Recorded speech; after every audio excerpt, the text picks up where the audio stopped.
건의 수사까지 포함된다고 보기는 어렵기 때문에 수사의 범위가 문제되기는 하지만 재직 중인 대통령이라 하더라도 수사 자체는 허용된다는 것이 이 법원의 판단입니다.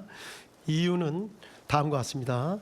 헌법 제84조 불소추 특권이 수사를 포함하는 것인지에 대해서 증거 확보를 위한 수사가 가능한지 여부에 대해서 견해가 나뉘는데 어떠한 수사도 허용되지 않는다는 견해부터 구속 등 강제 수사가 허용되지 않는다는 견해, 모든 수사가 다 허용된다는 견해 등이 나눠져 있습니다. 이 법원은 여러 나라의 헌법 조문 그리고 판례법 국가의 경우 판례 등을 검토를 해보았습니다. 우리 헌법 조문은 대만 헌법, 중화민국 헌법 조문을 참고한 것으로 보이는데 대만은 소추가 아닌 소구라는 표현을 쓰고 있고 대만 법원은 수사는 허용되지 않는다는 입장을 보이고 있는 것으로 파악했습니다. 반면 일본 헌법은 국무대신에 관한 불소추 특권에 대해 규정하고 있어 우리 조문과는 형식과 내용이 조금 다르기는 하지만 명확하게 소추라는 표현을 쓰고 있고 수사가 허용된다는 전제에서 수사 허용의 범위에 대해서만 의견 대립이 있는 것으로 보입니다. 우리 헌법상 불소추 특권은 대통령 직책의 원활한 수행을 보장하는 데 그 취지가 있습니다. 따라서 이와 관련이 없는 수사까지 모두 제한하려는 취지는 아닌 것으로 보입니다. 따라서 수사 자체가 불소추 특권에 포함된다고 보기는 어렵다는 것이 이 법원의 판단입니다. 자세한 입법례와 분석, 관련 내용 등은 판결문에 자세히 기재해 놓았습니다. 다음 두 번째, 검찰이 내란죄에 관해서 수사를 개시할 수 있는지 여부. 피고인 윤석열 등에 대한 직권남용 권리행사 방해죄 혐의 등의 고발을 접수한 검찰이 내란죄에 관해서도 수사를 개시할 수 있는지가 문제되는데 가능하다는 것이 이 법원의 판단입니다. 이유는 다음과 같습니다. 검찰청법에 의하면 검찰은 원칙적으로 직권남용 권리행사 방해죄에 대해서만 수사 개시가 가능합니다. 그러나 검찰청법 제4조 제1항 제1호 다목은 직접 관련성이 있는 범죄에 대해서도 수사를 개시할 수 있다는 예외 규정을 두고 있습니다. 직접 관련성의 의미가 문제가 되는데 마침 이 사건 재판이 진행되는 도중에 대법원 판례 2025 도의 6707 판결이 나왔기 때문에 문제가 사실상 해결되었습니다.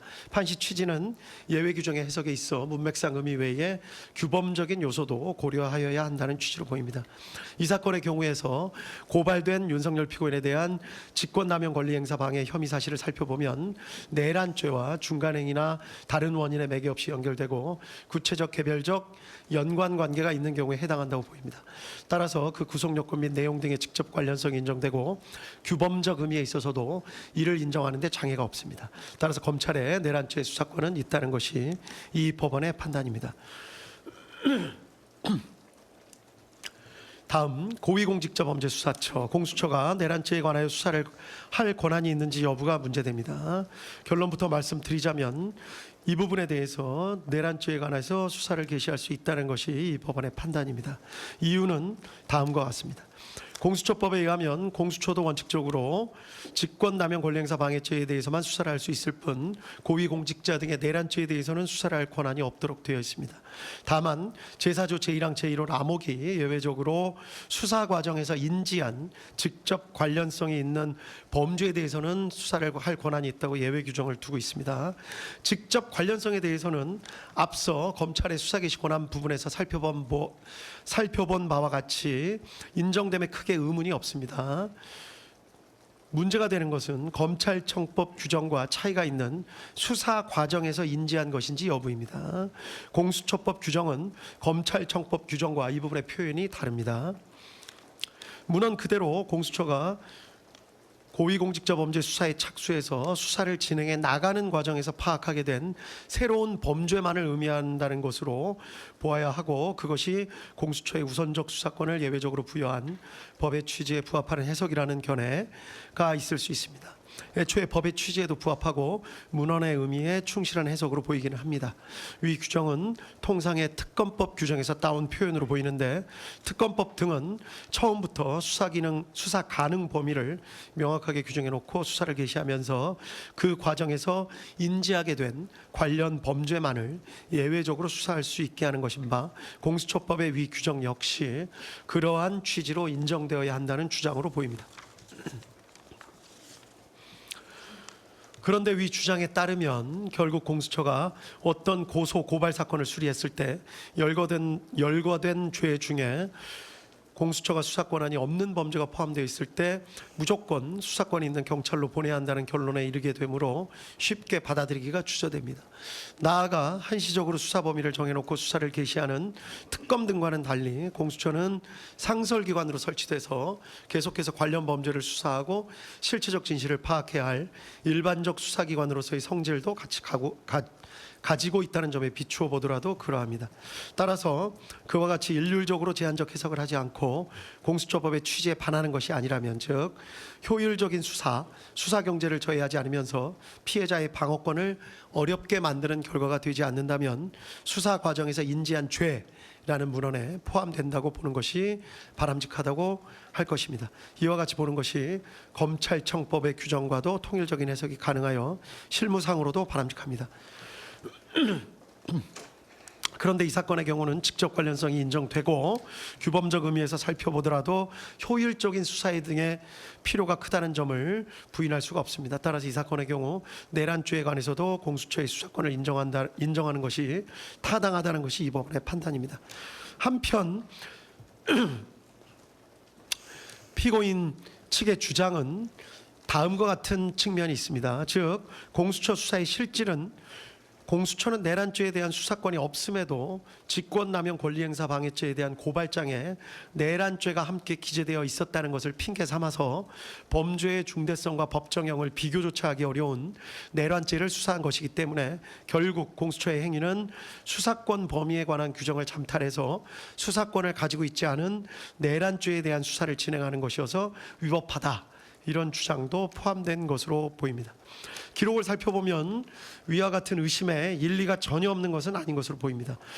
다만 공수처와 별도로 내란죄에 관한 수사권이 있는 경찰이 별도로 수사를 개시하였었고, 공수처와 경찰 등이 2024년 12월 11일 공조수사본부를 결성해 협의를 거치기도 했습니다. 그리고 12월 16일 경찰이 공수처의 사건을 이첩하기도 했습니다. 이런 사정에 비추어 보면 법규상의 잠탈 주장은 그대로 받아들이기 어렵습니다. 그리고 무엇보다 강조해야 할 점은 위와 같은 논란이 이 사건에 있어서는 결국 큰 의미가 없다고 보이는 점입니다. 공수처의 수사권이 없다고 하더라도 검찰이 공수처 송부 기록 외에 다른 증거들을 종합해서 기소를 결정한 것으로 보입니다. 검찰의 기소 자체를 위법하다고 보기가 어렵습니다. 두 번째로 공수처가 수집한 증거를 다 빼더라도 검찰이 수집한 증거들, 그리고 이 법원이 증거로 채택하여 조사한 증거들에 의하더라도 지금 유죄로 판단되는 피고인들에 대해서 유죄 판단을 할 증거가 충분하다는 것이 이 법원의 판단입니다. 따라서 공수처의 수사권 유무와 관련된 기소의 적법성, 증거 관련 문제는 결국 발생하지 않습니다. 다음, 위법 수집 증거 관련 내용입니다. 원본성, 무결성이 입증되지 않은 증거 등 다수에 대해서 모두 증거 배제 결정을 하고 이를 판결문에 별지로 첨부하였습니다. 군사기밀 관련된 증거에 대한 위법 수집 증거 주장도 하고 있지만 이 부분에 대해서는 받아들이지 않습니다. 구체적인 위법 수집 증거 관련 판단 부분은 모두 판결문에 자세한 이유를 설치했기 때문에 관련 부분을 살펴보시면 될 것 같습니다. 이러한 사정 하에 해당 증거들, 이 법원이 적법하게 채택하여 조사한 증거들에 의해서 다음과 같은 사실이 인정됩니다. 인정된 사실관계는 판결문에 자세히 기재가 되어 있습니다. 간략하게만 강조될 부분에 대해서 말씀을 드리겠습니다. 이 사건의 경위입니다. 피고인 윤석열 당시 대통령은 야당인 더불어민주당이 다수를 점하고 있는 국회가 정부의 주요 관료들을 탄핵하고 예산을 삭감하는 등의 조치를 쉽게 하는 데 반해서 대통령이나 정부는 이에 대항해서 할 수 있는 마땅한 조치가 없다고 생각하였고, 사실상 국회가 정부로 하여금 제 기능을 할 수 없도록 만들고 있다고 생각한 것으로 보입니다. 피고인 윤석열은 경호처장으로 일하다가 국방부 장관이 된 피고인 김용현과 이런 생각을 어느 정도 공유하면서 이러한 정치 상황에 대해 한탄하는 일이 잦았고, 가끔 방첩사령관 여인영, 특수전사령관 곽종근, 수도방위사령관 이진우 등을 불러 격려하는 자리에서 그와 같은 생각을 표현한 적도 있는 것으로 보입니다. 한편 피고인 김용현은 전 정보사령관 피고인 노상원과 친밀한 관계였는데 이른바 부정선거가 우리 사회에서 벌어지고 있는 것은 아닌지 의심을 하면서 이에 대한 조사나 수사가 필요하다는 데 공감을 가지고 정보사령부 요원들을 활용해서 부정선거 수사를 할 나름의 구상을 한 뒤 피고인 노상원을 시켜서 정보사령관 문상호 등으로부터 정예 요원 명단을 추천받게 하는 등 나름의 부정선거 수사를 준비하고 있었던 상황이었던 것으로 보입니다. 이러한 배경 하에 피고인 윤석열은 국회에서 감사원장 등에 대한 탄핵소추 절차를 진행하는 등의 일까지 생기자 피고인 김용현과 사이에 비상계엄을 선포해서 국회 활동 및 일체의 정치 활동 등을 금지하는 포고령을 내리고 그 다음 국회에 군을 보내 국회의사당 등을 봉쇄하며 국회의원들이 모여서 토의나 의결 등을 하지 못하도록 막고 아울러 국회의장 여당과 야당 대표 등 주요 인사들을 포고령 위반의 형식으로 체포 구금하며 이 기회에 군이 선거관리위원회 서버 등을 확보 분석하고 선관위 전산 직원들을 신문하는 등 부정선거 수사를 진행한다는 내용의 개괄적이거나 구체적인 계획 등에 대해서 서로 합의를 하고 이를 12월 3일 22시경에 실행하기로 계획하고 세부 계획 등을 피고인 김용현에게 맡겼던 것으로 보입니다. 이 사건의 특징인데 피고인 김용현은 방첩사령관 여인영, 육군특수전사령관 곽종근, 수도방위 사령관 이진우 등에게 위 계획을 있는 그대로 알리지 않았던 것으로 보입니다. 아마도 보안 유지를 하거나 또 이들이 반발할 가능성 등을 고려해서 있는 그대로 계획을 밝히지는 않았던 것으로 보입니다. 그 때문에 피고인 김용현은 이들에게 돌려서 말하는 방식으로 어떠한 상황이 있을 것과 그러한 상황이 발생했을 때 어떤 임무를 해야 하는지를 암시하는 방법으로 임무를 부여한 것으로 보입니다. 곽종근에게는 비상 상황이 발생하면 국회 선관위 등을 확보해야 한다는 말만을 던지거나 이준호에게는 만약에 국회에 비상 상황이 발생하면 수방사는 어떻게 해야 할지를 생각해 보라는 말을 하는 식으로 이들에게 어떤 상황이 발생할 수 있다. 그때는 어떻게 해야 한다. 라는 식으로 가정적 상황과 임무 부여를 하는 방식으로 임무를 하달했던 것으로 보입니다. 그 때문에 이들의 법정에서의 진술 내용이 일부 차이가 있는 것으로 보이고 이 때문에 수사도 상당한 난항을 겪었던 것으로 보입니다. 다만 이들 사령관들은 이러한 지시 내용에 대해서 나름대로 그 의미를 모두 짐작하고 추정하였던 것으로 보입니다. 이들 사령관들의 입장에서 보면 이들은 군인으로서 명령이 떨어지면 복종해야 한다라는 생각과 함께 피고인 김용현이 말한 그런 상황이 실제로는 발생하지 않을 것이다. 또는 실제로 적이 국회를 테러할 것이라는 등에 대한 정보가 있기 때문에 아마도 피고인 김용현이 저런 말을 하는 것 아니겠느냐라는 강한 기대감과 우려도 함께 가졌던 것으로 보입니다. 이 때문에 아까도 말씀드렸듯이 당시 주고받았던 말과 생각에 대해 이들의 진술이 서로 다른 측면이 있습니다. 어느 측면을 부각시키느냐에 따라 이들의 진술의 차이가 있지만 실제로는 이 법원이 판단하기에는 대부분 진실에 가깝게 당시의 상황을 나름 진술하고 있는 것으로 보입니다. 피고인 윤석열과 피고인 김용현은 군이 투입되더라도 경찰의 도움이 필요하다는 생각에 12월 3일 저녁 무렵 급하게 경찰청장 피고인 조지호와 서울경찰청장 피고인 김봉식을 만나서 비상계엄을 선포한 후 군을 국회에 투입할 예정이라는 사실을 밝히고 경찰의 질서 유지를 지시하였습니다. 이후에 관련된 내용들은 판결문에 자세히 기재되어 있습니다. 비상계엄 선포, 포고령 공고, 경찰의 국회 출입 통제, 군의 국회 봉쇄 시도, 주요 인사 체포 시도, 선관위 서버 확보 시도, 군의 더불어민주당 당사 투입 등이 있습니다. 이 부분을 확인해 보시면 될 것 같습니다. 결론적으로 이 사건 사실관계의 가장 핵심은 이 법원이 판단한 핵심은 군을 국회로 보낸 것입니다. 사실 인정에 관한 주요 쟁점에 대해서만 간략하게 말씀드리겠습니다. 먼저 피고인 윤석열이 비상계엄을 선포하고 포고령을 공고해서 군을 국회나 선관위에 투입할 결심을 하게 된 경위에 관한 내용입니다. 이 법원의 판단으로는 여러 가지 사정이 있지만 증거나 대국민 담화나 포고령의 내용을 합쳐보면 야당인 더불어민주당이 다수를 점하고 있는 국회가 무리한 탄핵소추 시도, 일방적인 예산안 삭감 시도 등 대통령과 정부의 활동을 사실상 무력화하고 있다라는 생각을 하게 됐고, 점차 이러한 생각에 지나치게 집착해 적어도 2024년 12월 1일 무렵에 더는 참을 수 없다, 무력을 동원해서라도 국회를 제압해야겠다라고 결심했기 때문이라고 보는 것이 이 사건의 실체에 부합하는 것으로 보입니다. 검사는 피고인 윤석열이 2024년 12월경이 아니라 약 1년 전부터 비상계엄을 선포하며 국회를 제압하여 이른바 장기 독재를 하려는 의도를 가지고 내외적 여건을 조성하고 또 그게 여의치 않게 되자 궁지에 몰려 이 사건 비상계엄에 이르게 된 것이라는 취지로 주장했지만, 그러한 경위 및 과정을 인정할 증거는 부족하다는 것이 이 법원의 판단입니다. 이른바 노상원 수첩 등은 작성 시기를 정확히 알 수 없고, 일부 내용들은 실제 이루어진 사실과 불일치하는 부분도 있으며, 모양, 형상, 필기, 형태, 내용 등이 조악한 데다가 보관하고 있던 장소, 보관 방법 등에 비추어 보더라도 그렇게 중요한 사항이 담겨져 있던 수첩이라고 보기에는 무리가 있습니다. 또 피고인 윤석열이 피고인 김용인과 함께 여인영, 곽종근, 이진우 등과 함께한 여러 차례 식사 자리에서 말한 내용을 살펴보더라도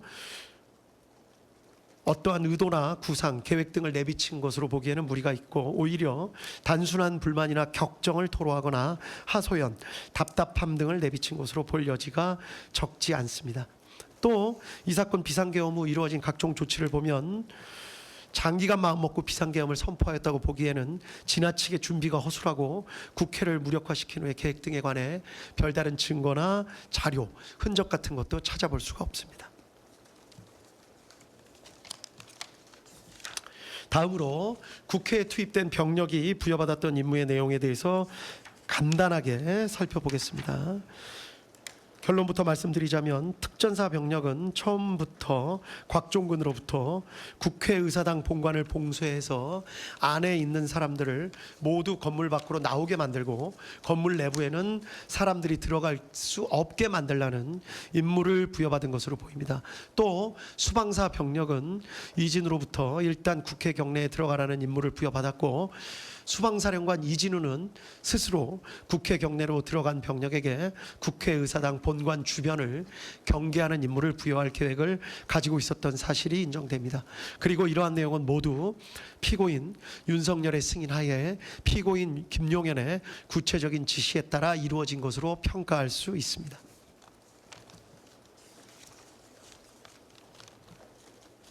다음으로 방첩사 체포조가 부여받은 임무의 내용입니다. 결론부터 말씀드리자면, 피고인 김용현이 여인영에게 14명의 구체적 체포 대상자 명단을 불러준 것은 사실로 인정됩니다. 피고인 김용현과 여인영 모두 체포하라는 의미로 이를 이해한 사실 등도 인정할 수 있습니다. 한편 실제 출동한 방첩사 요원들 체포조는 명시적으로 체포된 당사자를 인계받아서 수방사 비원벙커로 이동하는 내용의 임무를 부여받은 것으로 보이기는 합니다. 그렇지만 적어도 이미 출동했던 체포조 인원들의 경우에는 자신들이 국회에서 경찰 수사관과 군 수사관을 만나 함께 팀을 이루어 국회의장 우원식, 야당 대표 이재명, 한동훈 등을 우선하여 체포, 구금해서 수방사 비원 벙커로 이송한다는 임무를 부여받은 것으로 파악하고 있었던 것으로 보기에 충분하다는 것이 이 법원의 판단입니다. 그 이유에 대해서도 판결문에 구체적이고 자세한 설시를 부여했기 때문에 관련 내용을 확인해 보시면 될 것 같습니다. 가장 중요한 것입니다. 피고인 윤석열이 비상계엄을 선포하고 포고령을 공고해서 군을 국회 선관위에 투입한 목적이 무엇인지에 관해서 이 법원이 파악한 사실을 말씀드리도록 하겠습니다. 피고인 윤석열이 이러한 행동을 한 이유, 경위에 대해서는 아까 말씀을 드렸고, 이러한 행동을 한 목적은 국회로 군대를 보내서 국회의사당을 봉쇄하고 국회의장, 여당, 야당의 대표 등 주요 인사를 체포함으로써 국회의원들이 모여서 토의를 하거나 의결을 하지 못하게 하려는 목적, 즉 국회의 활동을 저지하거나 마비시켜서 국회가 상당 기간 그 기능을 제대로 하지 못하게 만들려는 목적이 있었다고 보기에 충분하다는 것이 이 법원의 판단입니다. 이유는 다음과 같습니다. 계엄 선포문에 명시적으로 반국가 세력인 국회 또 척결이라는 등의 표현이 있습니다. 포고령에는 아예 국회 활동을 금지한다거나 정치 활동을 금지한다, 또 이를 어길 시 처벌한다는 등의 표현이 명확하게 있습니다. 국회 활동을 저지하거나 마비시키려는 목적이 그 자체로 뚜렷합니다. 또 여러 가지 사정, 아까 말씀드린 바와 같이 특전사 병력이나 수방사 병력이 부여받은 임무 등에 비추어 보더라도 이러한 사정은 명확합니다. 한편 피고인 윤석열, 피고인 김용현은 위와 같이 군을 투입하면서 언제 군을 철수시킬지에 대한 계획을 전혀 정하지 않았던 것으로 보입니다. 결국 피고인 윤석열 등의 마음먹기에 따라서 군의 철수와 국회 활동 재개 여부가 결정되는 것이어서 이러한 사정 등에 비추어 보면 결국 국회 활동을 저지하거나 마비시키려는 기간이 상당 기간임을 예정하고 있었다고 보기에도 충분하다는 것이 이 법원의 판단입니다. 다음은 법리에 관해서 말씀을 드리겠습니다. 이 사건 문제되는 형법 규정의 국헌문란 목적의 정의 조항은 형법 제91조 제2호입니다. 이 부분에 관해서 간략하게 연역을 살펴보도록 하겠습니다. 연역적으로 로마 시대에는 국가의 기본 질서를 어지럽히는 행위를 내란죄로 처벌했지만 황제 시대에 이르러서 국가와 황제를 동일시하는 경향이 나타났고 황제에 대한 반역 행위까지 내란죄로 처벌하게 되었습니다. 중세 시대에도 이러한 성향이 강하게 나타나서 죽은 개인에 대한 배신 행위 등을 반역죄로 처벌하게 되었고 점차 왕이나 군주 자체는 반역죄, 내란죄를 저지를 수 없다는 인식이 중세시대 때는 강하게 퍼졌던 것으로 재판부에서 확인을 했습니다. 계기가 된 사건은 찰스 1세, 잉글랜드의 왕 찰스 1세 사건이었습니다. 영국에서 의회가 생기고 왕과 의회 사이에 세금 징수 문제 등으로 갈등을 빚는 일이 생기게 되다가 결국 잉글랜드 왕 찰스 1세는 의회가 자신의 잘못 200가지를 시정해달라는 취지의 결의문을 내자 이에 분노해서 직접 군대를 이끌고 의회 의사당에 난입해서 그 자리에서 의회를 강제로 해산시키는 일이 있었다는 점을 역사 교과서를 통해서 검찰이나 피고인 측이 다 알고 계실 거라고 생각합니다. 이러한 내전을 통해서 결국 찰스 1세는 반역죄 등으로 사형을 선고받고 죽게 되는 일이 있었습니다. 이때 판결을 살펴보면 왕이 국가에 대해서 반역을 하였다는 사실을 명백하게 인정을 한 것을 알 수 있습니다. 이때부터 왕에 대한 범죄라는 생각이 점차 바뀌어서 국민으로부터 주권을 위임받은 의회에 대한 공격을 하는 것은 왕이라 하더라도 주권을 침해하는 것이 되어 반역죄가 성립한다는 개념이 널리 퍼지게 된 것으로 보이고, 그리고 이후부터는 18, 19세기를 거쳐 내란죄는 국가 존립을 침해하는 죄로 각국에 반영된 것으로 보입니다. 이러한 연역과 각국의 입법례, 기타 여러 가지 사정에 대해서는 판결문에 자세하게 설치가 되어 있습니다. 주변국의 사례를 잠깐만 말씀드리겠습니다. 아프리카나 남미 등 이른바 개발도상국의 경우에서는 선거로 당선된 대통령이 의회와 갈등을 일으켜 군부를 동원해서 의회의 기능을 정지는 시키는 사례 등이 여러 언론을 통해서 전해지고 있습니다. 실제 이로 인해 내란, 반란, 역모 등 유사한 형법 규정에 의해 처벌받은 사례를 찾아보기는 어렵습니다. 재판부에서 판단해 보기에는 성공한 경우가 적지 않은 데다가 만약에 실패한 경우에는 그러한 일을 저지른 대통령이나 관료들이 외국으로 망명해서 수사나 재판이 진행되지 않는 경우가 많았기 때문인 것으로 보입니다. 이 때문에 개발도상국의 사례는 거의 참고할 수가 없었습니다. 다음으로 선진국의 사례를 말씀드리겠습니다. 이상하게도 선진국의 경우에는 대통령이 의회와 갈등을 일으켜 군부를 동원해서 의회의 기능을 정지시키는 사례 등을 찾아보기가 마찬가지로 어려웠습니다. 그런데 이러한 일이 있는 이유는 조금 다른 것 같습니다.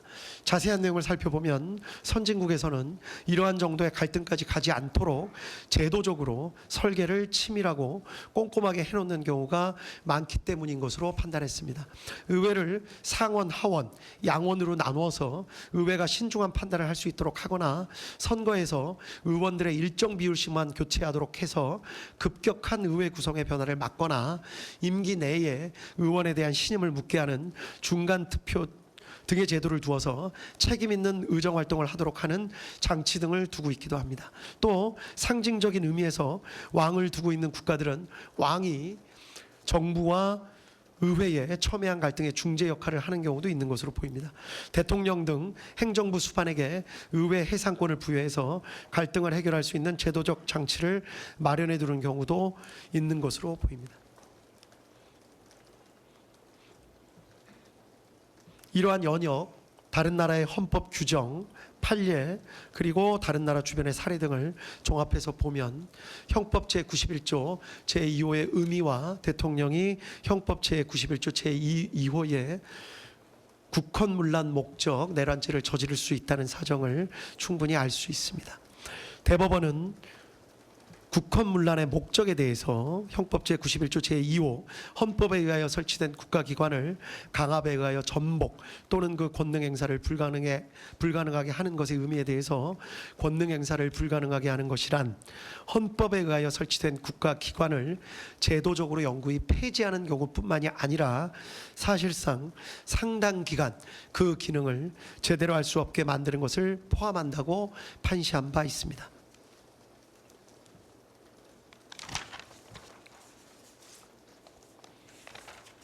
따라서 형법 제91조 제2호가 적용되는 이른바 국헌문란 목적 내란죄는 대통령도 저지를 수가 있습니다. 대표적인 사례가 대통령이 군을 동원해 강제로 의회를 점령하거나 의원들을 체포하는 등의 행위를 하는 것은 결국 국회의 활동을 저지하거나 마비시켜 국회가 사실상 상당 기간 그 기능을 제대로 할 수 없게 만들려는 목적, 즉 국회의 권능을 침해하려는 국헌문란의 목적을 가지고 군을 동원해 폭동을 일으키는 것에 해당한다고 할 수 있기 때문입니다.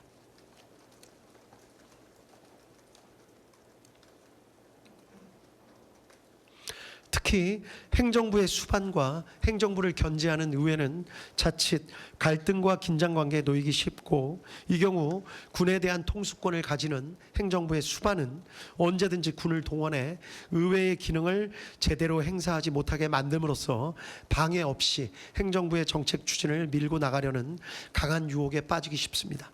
위와 같은 경우는 종종 역사에서 찾아볼 수 있고 아까 말씀드린 바와 같이 주변국에서 직접 목격되기도 합니다. 다음으로 대통령의 국가 긴급권 행사, 특히 비상계엄 권한 행사가 형법 제91조 제2호가 적용되는 국헌문란 목적 내란죄에 해당할 수 있는지 여부에 대해서 말씀드리겠습니다. 비상계엄 선포는 그 자체로 행정부나 법원 등 헌법에 의하여 설치된 국가기관의 권한 행사를 제약하는 성격을 가지고 있습니다. 따라서 계엄이 해제될 때까지 사실상 상당 기간 다른 국가기관의 기능을 제대로 할 수 없게 만드는 속성을 가지고 있는데 비상계엄 선포 자체가 내란죄에 해당하는지가 문제가 될 수가 있습니다. 이러한 문제에 대해서는 먼저 계엄 선포의 형식적, 실제적 요건을 갖추지 못한 경우에는 형법 제91조 제2호가 적용되는 국헌문란 목적 내란죄가 성립된다는 견해가 있을 수 있습니다. 또 어떠한 목적을 가지고 있는지를 살펴서 국헌문란 목적이 인정되는 경우에만 국헌문란 목적 내란죄가 성립한다는 견해가 있을 수 있습니다. 실체적 요건을 갖추었는지 여부를 가지고 따지는 견해는 따르기가 힘듭니다. 일단 실체적 요건을 갖추었는지 여부에 대한 대통령의 판단은 존중되어야 합니다. 이를 섣불리 사법심사 영역으로 가져오는 것은 자칫 필요한 경우 판단을 주저하게 만드는 저해 요소가 될 수 있고 절차적 요건을 따지는 것도 도대체 어느 정도까지의 절차를 어기는 것이 문제가 되는지 삼을 수 있는지가 어렵습니다. 따라서 형식적 실제적 요건을 갖추지 못한 경우에는 비상계엄 권한 행사가 내란죄가 된다는 주장은 받아들이기가 어렵습니다. 따라서 다른 견해, 원칙적으로 계엄의 요건을 갖추었는지 여부에 따라 내란죄가 성립되는 것은 아니나 다만 비상계엄의 선포로도 할 수 없는 권한의 행사를 목적으로 하는 것이라면, 즉 국회의 권한을 침해하거나 행정사법의 본질적인 기능을 침해하는 것, 우리 헌법이나 계엄법 등은 비상계엄을 하더라도 국회의 권한을 침해하거나 행정사법의 본질적인 기능은 침해할 수 없도록 정하고 있습니다. 따라서 비상계엄을 하더라도 국회의 권한을 침해하거나 행정사법의 본질적인 기능을 침해할 수 없는데, 이를 목적으로 해서 비상계엄을 선포하는 것이라면 비록 헌법이 정하고 있는 권한행사라 하더라도 이때에는 형법 제91조 제2호가 적용되는 국헌문란 목적 내란죄가 성립할 수 있다는 것이 이 법원의 판단입니다. 따라서 원칙적으로는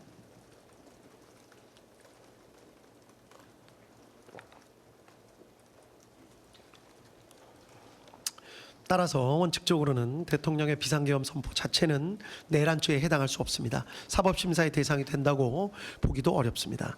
다만 그 내용을 살펴서 비상계엄의 선포로도 할 수 없는 권한의 행사, 그것이 헌법이 설치한 기관의 기능을 상당 기간 저지하거나 마비시키려는 목적으로 하는 것이라면 결국 이는 헌법이 정한 권한행사라는 명목을 내세워서 실제로는 이를 통해 할 수 없는 실력 행사를 하려는 것에 다름 아니기 때문에 형법 제91조 제2호가 적용되는 국헌문란 목적 내란죄가 성립할 수 있다는 것이 이 법원의 판단입니다. 한편 이와 관련해서 한편 이와 관련해서 피고인 윤석열 및 그 변호인은 이러한 주장을 하고 있습니다.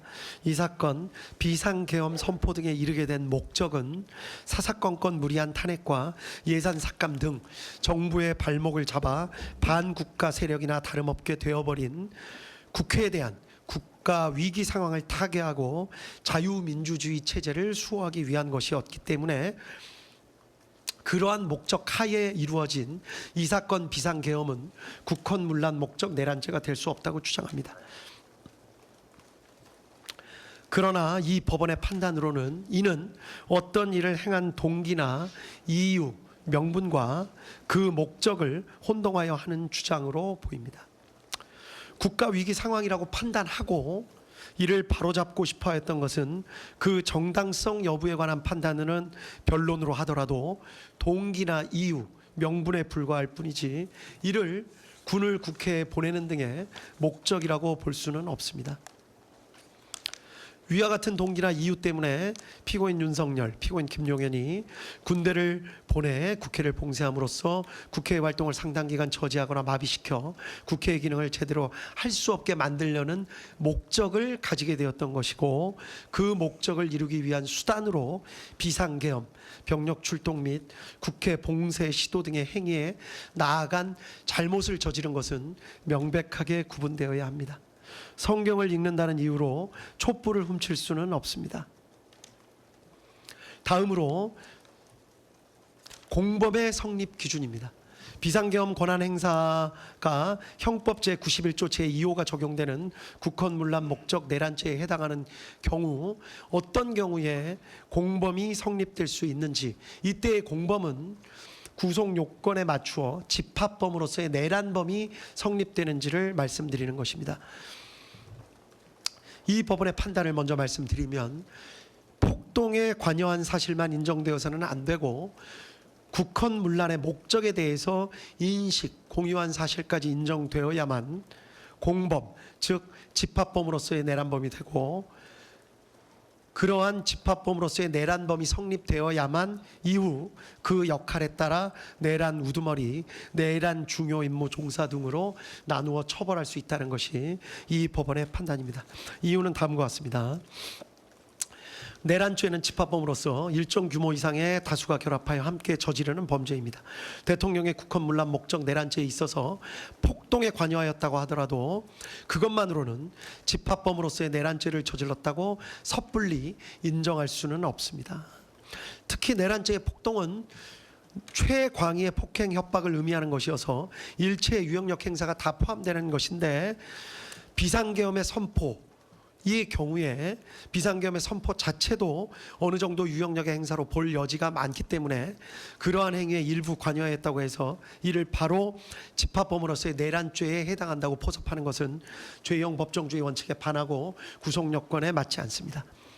결국 집합범으로서의 내란죄가 성립하기 위해서는 폭동행위에 관여한 자라 하더라도 국헌문란의 목적을 인식, 공유하면서 폭동행위에 관여하였어야 하고, 만약에 이러한 국헌문란 목적의 인식, 공유가 인정되지 않는다면 어떠한 유형력 행사에 관여하였다고 해서 그 사람에 대해서 바로 내란죄가 성립한다고 볼 수는 없고, 다만 관여한 해당 행위 자체에 대한 별개의 형법상 구속요건을 따져 보아서 그에 대한 죄책만 부담한다고 보아야 할 것입니다. 국헌문란 목적의 인식 공유는 미필적인 것으로 족합니다. 처음부터 계획을 같이 세우면서 인식 공유할 수도 있지만 사후에 폭동행위에 가담하는 과정에서 그러한 목적을 인식 공유하는 것도 가능하다고 할 것이고, 암묵적인 의사소통으로도 가능하다고 할 것입니다. 그리고 이러한 국헌문란의 목적을 인식 공유하면서 폭동에 관여한 사람들만을 내란죄가 인정하는 집합범으로서 인정하고, 그 사람들을 그 내부에서의 역할에 따라 우두머리, 중요 임무 종사 등으로 구분하여 처벌해야 할 것입니다. 이 사건 폭동이 한 지방의 평온을 해할 정도의 위력이 있었는지 여부에 대해서 말씀드리겠습니다.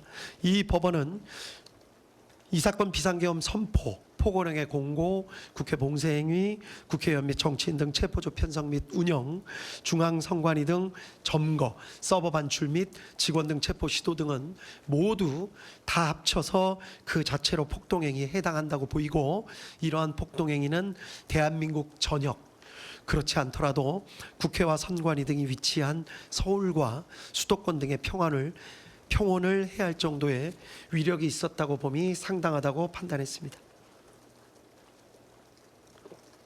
이 부분 이유는 판결문에 자세히 설치되어 있기 때문에 해당 부분을 참조하시면 될 것 같습니다. 결론적으로 다시 한번 강조하건대 이 사건의 핵심은 군을 국회로 보낸 것입니다. 이제 구체적인 죄책 여부에 대해서 말씀을 드리겠습니다. 먼저 피고인 윤석열, 피고인 김용현의 경우를 같이 말씀드리겠습니다.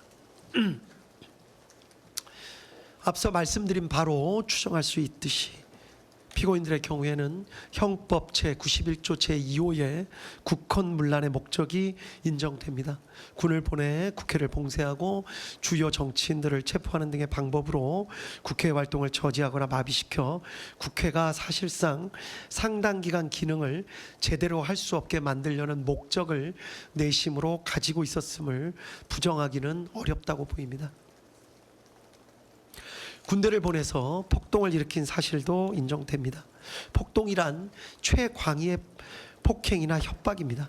여러 가지 사정들 간략하게 말씀드리자면, 군이 무장을 해서 국회로 출동하는 자체, 헬기 등을 타거나 담을 넘어서 국회로 진입하는 자체, 또 그 안에 있는 관리자 등과 몸싸움을 하는 자체, 심지어 체포를 위해서 장구를 갖추고 다수가 차량을 이용해서 국회로 출동하는 행위 자체 등 대부분의 행위가 모두 폭동에 포섭이 된다는 것이 이 법원의 판단입니다. 아울러 피고인 윤석열, 피고인 김용현의 경우에 일일이 개별적으로 관여하지 않은 폭동도 있었던 것으로 보이는 사정이 있습니다. 그렇지만 폭동행위에 관한 대법원 판례는 일일이 개별적으로 관여하지 않은 부분이 있다고 하더라도 그 관여하지 않은 부분에 대해서도 내란죄로서의 책임은 모두 부담한다는 것입니다. 따라서 개별적으로 관여하지 않은 행위가 이 부분에 있어서 다소 억울하다는 사정이 있을 수는 있지만, 전체에 대한 내란죄로서의 책임을 진다는 것이 이 법원의 판단입니다. 피고인 윤석열, 피고인 김용현에게는 집합범으로서의 내란죄가 성립합니다. 그리고 맡은 역할에 따라서 피고인 윤석열은 내란 우두머리죄, 피고인 김용현은 내란 중요 임무 종사죄가 성립합니다.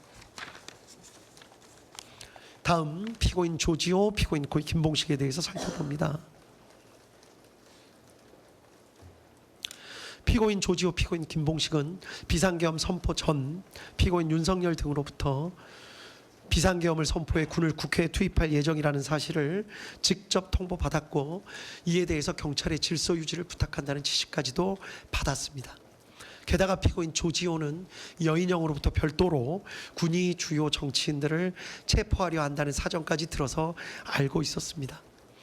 피고인 조지호, 피고인 김봉식은 비상계엄 선포 전부터 기동대 배치를 준비했고, 비상계엄이 선포된 지 얼마 지나지 않아서 바로 국회 외부에서 내부로의 출입을 전면 차단했다가 잠시 이를 해제한 후 다시 포고령 공고 이후 전면 차단을 실행하였습니다. 질서 유지 차원이라고 주장하기는 하지만 주된 목적은 군이 투입되는 사정을 미리 알고 있으면서 군의 출입은 허용하였고, 정작 국회의원 등 주요 관계자들의 출입을 제한한 점에 비추어 보더라도 그 목적을 추정할 수 있습니다.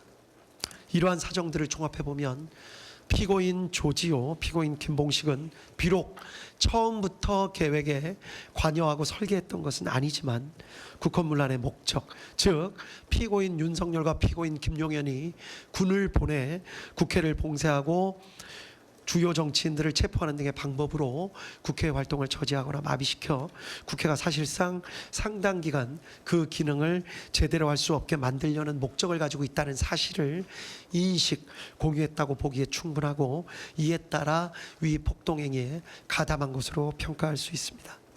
따라서 이들에게는 집합범으로서의 내란죄가 성립한다는 것이 이 법원의 판단입니다. 그리고 그 역할에 따라 각 내란 중요 임무 종사죄가 성립합니다. 다음으로 피고인 노상원에 대해서 살펴보도록 하겠습니다. 피고인 노상원의 경우 이 사건 비상계엄으로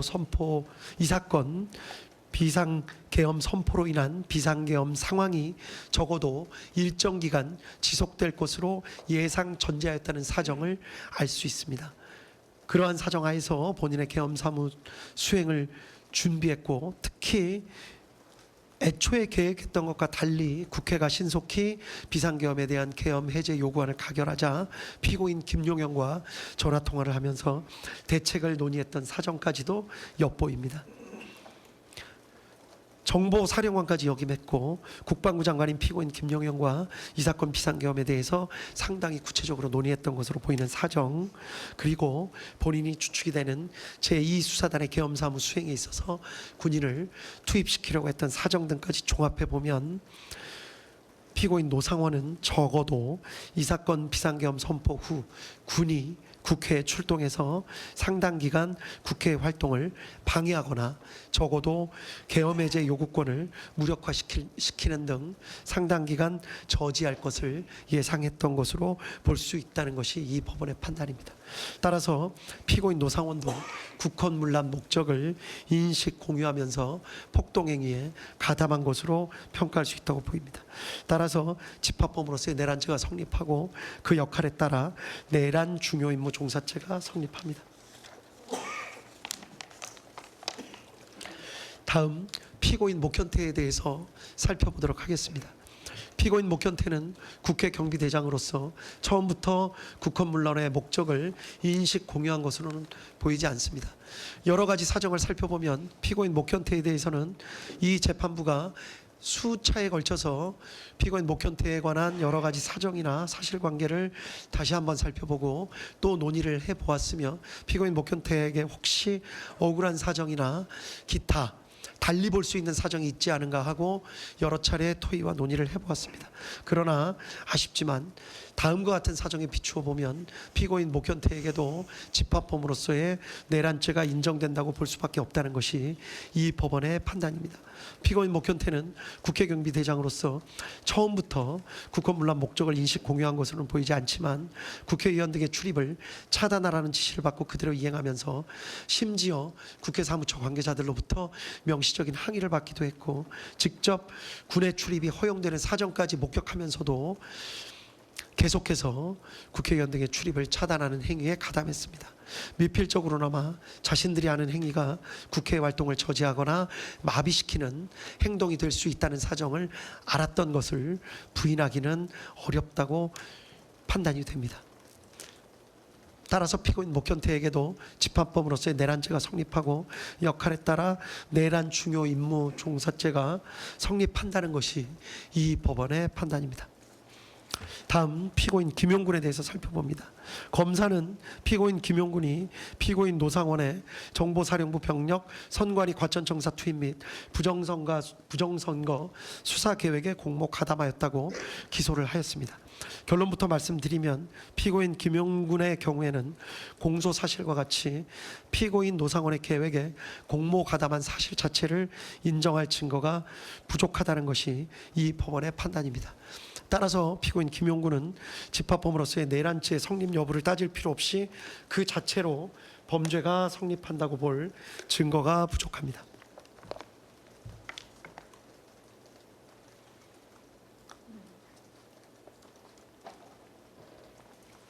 이유는 간략하게 말씀드리면 다음과 같습니다. 피고인 김용군이 2024년 10월에서 11월경 군사경찰 추천 명단을 피고인 노상원에게 제공한 사실, 그리고 실제 그 명단이 반영된 수사단 구성계획이 작성된 사실, 12월 3일 롯데리아에서 직접 피고인 노상원 구삼의 방종환과 함께 만났던 사실, 그 가운데 비상계엄 선포 예정 사실을 직접 들어서 알고 있던 사실 등을 보면 공소사실과 같은 사실이 진실일 수 있지 않을까 하는 강한 의심이 드는 것은 사실입니다. 그렇지만 피고인 김용군은 이 부분 공소사실 자체를 강력하게 부인하고 있고, 또 피고인 노상원 역시 피고인 김용군의 진술 취지에 부합하는 내용으로 진술하고 있습니다. 또 구3의 방정환의 진술에 비추어 보더라도 당시 피고인 노상원이 어떤 이야기를 한 사실만 인정될 뿐 피고인 김용군이 이에 대해 어떻게 응답하였거나 행동하였는지에 대해서는 확인이 어렵습니다. 이러한 여러 가지 사정을 살펴보면 공소사실과 같이 관여한 사실 자체를 인정할 증거가 부족하다는 것이 이 법원의 판단입니다. 다음으로 피고인 윤승영에 대해서 살펴봅니다. 검사는 피고인 윤승영이 방첩사에서 주요 정치인 등을 체포하려는 사정을 알면서도 이현일로부터 이를 보고받은 후 피고인 조지호에게 보고하여 승인을 받는 등 정치인 체포 행위에 공모 가담하였다는 공소사실로 피고인 윤승영을 기소하였습니다. 그러나 이 법원이 판단하기에 피고인 윤승영의 변소와 같이 비상계엄화 매뉴얼에 따라서 합동수사단을 지원하는 행위로 인식하고 100명의 지원 요청에 협조하거나 또 포고령 위반 사범을 검거하기 위해 체포조가 국회로 출동한 것으로 오해해서 그 지원 요청에 협조한 것일 수 있다라는 주장이 사실일 수도 있다는 합리적 의심을 배제하기가 어렵습니다. 구체적인 내용은 판결문에 자세한 기재가 나와 있습니다. 피고인 윤승영이 방첩사 체포조 지원 등의 행위가 국회 활동을 저지하거나 마비시켜 국회가 사실상 상당 기간 그 기능을 제대로 할 수 없게 만들려는 목적 하에 이루어지는 행위임을 공유하거나 인식하였다고 볼 증거가 부족한 이상 피고인 윤승영에 대해서는 집합범으로서의 내란죄가 성립하지 않고, 따라서 내란 중요 임무 종사죄가 성립한다고 볼 수 없다는 것이 이 법원의 판단입니다. 한편 나머지 피고인들, 피고인 윤승영, 김용군을 제외한 나머지 피고인들에 대해서 직권남용 권리행사 방해죄는 모두 유죄로 인정된다는 것이 이 법원의 판단입니다. 구체적인 내용에 대해서는 판결문에 자세히 기재가 되어 있기 때문에 그 내용을 확인해 보시면 될 것 같습니다. 마지막으로 유죄가 인정되는 피고인들에 대해서 양형의 이유를 간략하게 말씀드리도록 하겠습니다. 공통의 양형 이유를 간략하게 말씀드립니다. 내란죄는 국가의 존립과 헌법적 기능을 파괴하고 법질서 자체를 부정하는 행위입니다. 형법은 내란죄가 위헌범임에도 상당히 높은 법정형을 규정하고 있습니다. 우리 형법은 높은 형을 규정하고 있는 범죄가 대부분 어떤 결과, 예를 들면 살인 등의 어떤 결과를 낳아야 하는 것에 대해서만 그와 같은 규정을 하고 있는데 반해서 내란죄에 대해서는 특이하게도 어떠한 위험을 일으킨 행위 자체만으로도 높은 형을 규정하고 있는 것입니다. 이는 그 자체로 위험성이 매우 크기 때문입니다. 피고인들의 내란 행위는 합법적인 절차를 무시하고 결국은 폭력적인 수단을 통해 국회의 권능 행사를 불가능하게 한 것으로서 민주주의 핵심 가치를 근본적으로 훼손하였다는 데서 비난의 여지가 큽니다. 이러한 일반적인 사정 이외에도 이 사건 재판부가 가장 안타깝게 생각하는 사정은 이 사건 비상계엄 선포와 그에 따른 군과 경찰의 활동으로 인해서 군과 경찰의 정치적 중립성이 크게 훼손되고 국제사회에서 대한민국의 정치적 위상과 대외 신인도가 하락했고 결과적으로 우리 사회는 지금 정치적으로 양분돼서 극간의 대립 상태를 겪고 있습니다. 대통령 선거를 다시 치렀고 이 사건 비상계엄 선포 후속 조치와 관련된 수많은 사람들, 어마어마한 사람들에 대해서 대규모 수사와 재판이 진행되고 있고 이 법정에 나온 수많은 사람들이 눈물까지 흘려가며 그 피해에 대해서 강하게 호소하고 있습니다. 이러한 사회적 비용은 이 재판부가 보기에도 산정할 수 없는 정도의 어마어마한 피해라고 할 것입니다. 또한 피고인들의 지시나 관여에 따라서 이 사건 비상계엄 선포에 따른 조치들을 실제로 수행한 군인, 경찰관, 공무원들이 사회적으로 많은 비난을 받게 됐습니다. 법적인 책임도 져야 됩니다. 상관의 지시의 적법성, 정당성에 대한 군인과 경찰관 및 공무원들의 신뢰가 훼손되었습니다. 수많은 군과 경찰 관계자들에게 무슨 죄가 있겠습니까? 형법상 죄를 물을 수는 있지만 피고인들께서 순간적인 판단을 잘못하였던 이유 때문에 이미 일부는 구속돼 있고 그들의 가족들은 고통받고 있고 무난하게 군생활이나 경찰 생활을 마무리할 수 있었던 다수의 공직자들이 모두 어마어마한 고통을 겪고 있다는 사정은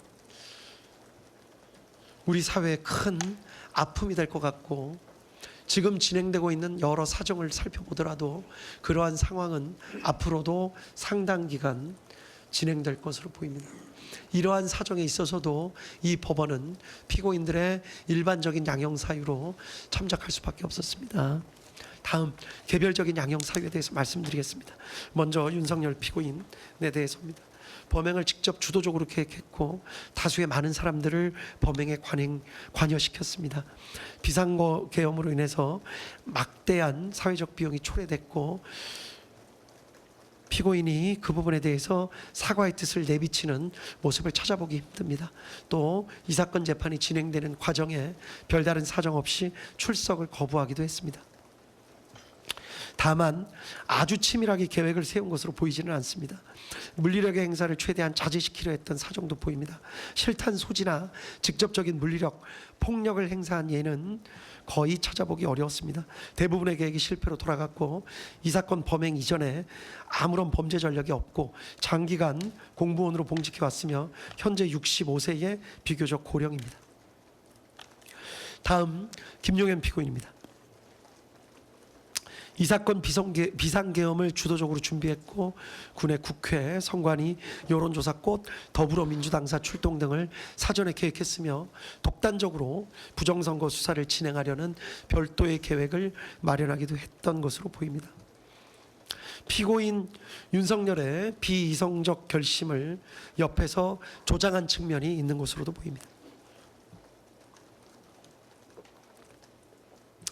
다만 김용현 피고인 역시 물리력의 행사를 최대한 자제시키려 했던 것으로 보이고 대부분의 계획은 실패로 돌아갔습니다. 이 사건 범행 이전에 아무런 범죄 전력이 없고 장기간 공무원으로 봉직해 왔으며 현재 65세의 비교적 고령입니다. 다음 노상원 피고인입니다. 피고인 김용현과 함께 부정선거 수사 등에 관해서 치밀한 계획을 세우기도 했고 민간인임에도 자신의 영향력을 과시하는 방법으로 정보사 인원 등 다수의 사람들을 끌어들여 피해를 입혔습니다. 전반적인 비상계엄 관련 내용을 의논한 것으로 보여 주도적 역할을 한 것으로 보입니다. 다만 현재 별개의 재판이 진행 중인데 병합되어 판단받았을 경우에 형평을 고려할 필요가 있습니다. 무엇보다 군의 투입 등 폭동행위 자체에는 관련된 폭동행위 자체에는 직접적으로 관여하지는 않았습니다. 이러한 부분도 유리한 양형 사정으로 참작했습니다. 다음은 조지호 피고인입니다. 조지호 피고인의 경우에 경찰의 총책임자임에도 포고령을 면밀히 검토하기는커녕 이를 근거로 국회 출입을 차단했고 민간인을 보호했다는 사정을 발견하기가 어렵습니다. 오히려 경찰이 군의 국회 출입을 도우도록 했습니다. 선관위에 경력을 투입하는 데 관여하기까지 하였습니다. 다만 계엄 선포 당일에서야 군의 국회 투입 등 사실을 알게 된 사정이 있습니다. 국회 출입 통제 시간이 비교적 짧았던 것으로 보입니다. 구체적인 사항을 일일이 지시한 것으로 보이지 않습니다. 오랜 기간 동안 경찰 공무원으로 봉직해왔고 아무런 범죄 전력이 없으며 혈액암을 앓는 등 건강이 상당히 좋지 못합니다. 다음으로 피고인 김봉식입니다. 피고인 김봉식 역시 피고인 윤석열과 피고인 조지호의 지시에 따라서 경찰을 국회에 출동시키거나 국회 출입문을 폐쇄하고 국회의원 등을 포함한 사람들의 국회 출입을 막는 일을 직접 주도하였습니다. 특히 국회를 경비해야 할 임무를 가지고 있는 국회 경비대에게조차 국회 출입 통제에 관여하게 하는 등 비난의 여지가 큽니다. 다만 계엄 선포 당일이 되어서야 군의 국회 투입 등 사실을 알게 되었고 국회 출입을 잠시 허용하기도 했고 특히 물리적 사용을 자제한 것으로 보입니다. 오랜 기간 경찰 공무원으로 봉직해왔고 아무런 범죄 전력이 없습니다. 다음 목현태 피고인입니다. 국회를 보호해야 할 국회 경비대장임에도 국회 출입 통제, 특히 국회의장에 대해서까지 출입을 통제하려고 했습니다. 국회 사무처 직원들로부터 명확하게 항의를 받았음에도 출입 통제에 계속 가담하는 등 비난의 여지는 적지 않습니다. 다만 목현태 피고인의 경우에는 총경급 지휘관에 불과합니다. 급박한 상황 속에서 피고인 조지호나 피고인 김봉식의 지시, 비상계엄 및 포고령의 적법성 등을 명확하게 판단하고 그 지시를 거부하기는 어려웠을 것으로 보입니다. 일부 국회의원이나 국회 관계자들의 국회 출입을 몰래 허용해 주기도 한 것으로 보입니다. 오랜 기간 동안 경찰 공무원으로 봉직해왔고 아무런 범죄 전력이 없습니다. 이러한 사정 등을 개별적인 양형 사정으로 참작했습니다. 이에 따라서 이 법원은 피고인들에게 형을 선고하도록 하겠습니다.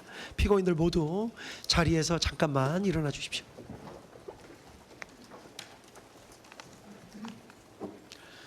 주문을 선고하도록 하겠습니다. 피고인 윤석열을 무기징역에 처합니다. 피고인 김용현을 징역 30년에 처합니다. 피고인 노상원을 징역 18년에 처합니다. 피고인 조지호를 징역 12년에 처합니다. 피고인 김봉식을 징역 10년에 처합니다. 피고인 목현태를 징역 3년에 처합니다. 피고인 김용군과 피고인 윤승영에 대해서는 무죄를 선고합니다. 피고인 윤석열 무기징역, 피고인 김용현 징역 30년, 피고인 노상원 징역 18년, 피고인 조지호 징역 12년, 피고인 김봉식 징역 10년, 피고인 목현태 징역 3년, 피고인 김용군, 피고인 윤승영은 각 무죄. 이 판결에 불복하는 경우에 오늘로부터 일주일 이내에 이 법원에 항소장을 제출함으로써 항소할 수 있습니다. 그리고 피고인 김용군, 피고인 윤승영에 대해서는 무죄 판결의 요지를 공시하려고 합니다. 이에 특별한 이의가 있으신가요? 예, 특별한 이의 없는 것으로 알고 있겠습니다. 무죄 판결 요지 공시한다고 말씀드립니다. 판결문 선고까지 마쳤기 때문에 중계 방송은 여기까지 하도록 하겠습니다. 예, 여기까지 중계를 마칩니다.